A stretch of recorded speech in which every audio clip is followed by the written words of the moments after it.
Hi guys, இன்றைக்கி ஒரு சமையல் வீடியோ தான் பார்க்க போகிறோம். ஆக்சுவலி வெஜ் பிரியாணி தான் செய்ய போகிறேன். ஃபஸ்ட் டைமே பேரண்ட்ஸ்க்கு சமைச்சு கொடுக்க போகிறேன். நான் சென்னையில் ஒரு 6 மந்த் இருக்கும்போது சமைச்சிருக்கேன். எனக்காகன்ட்டு சொல்ல முடியாது, என் கூட இருந்தவங்களுக்காக.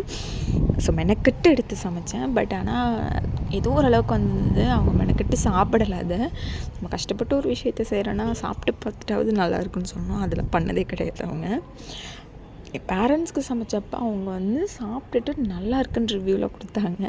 பட் ஓரளவுக்கு தான் இருந்தது, நல்லா இருந்ததுன்னு சொல்ல முடியாது. ஸோ என்னால் முடிஞ்ச அளவுக்கு யூடியூப் பார்த்து எவ்வளோ சமைக்க முடியுமோ அந்தளவுக்கு சமைச்சிட்டேன். ஃபஸ்ட்டு எல்லாத்தையும் எடுத்து வச்சுட்டு சமைக்க ஸ்டார்ட் பண்ணிட்டேன். நானே ஃபுல்லாக சமைக்கலை, கொஞ்சம் கொஞ்சம் ஹெல்ப் பண்ணாங்க டேடியெல்லாம். ஸோ எல்லாம் சமைக்க எடுத்து வச்சுட்டு சமைக்க ஆரம்பிச்சிட்டேன். சமைச்சு முடிச்சதுக்கப்புறம் வீடியோ எடுக்க மறந்துட்டேங்க. சாப்பாடை சாப்பிட்ற இன்ட்ரெஸ்ட்டில் வீடியோ எடுக்க மறந்துட்டேன். ஸோ இதில் சமையல் வீடியோ மட்டும்தான் இருக்கும். அண்ட் தென் கொஞ்சம் மெர்ஸியாக இருப்பேன், ஏன்னா திடீர்னு ஸ்டார்ட் பண்ணலான்னு நினச்ச விலாகு. சரி, அடுத்தடுத்த விலாகில் பார்க்கலாம்.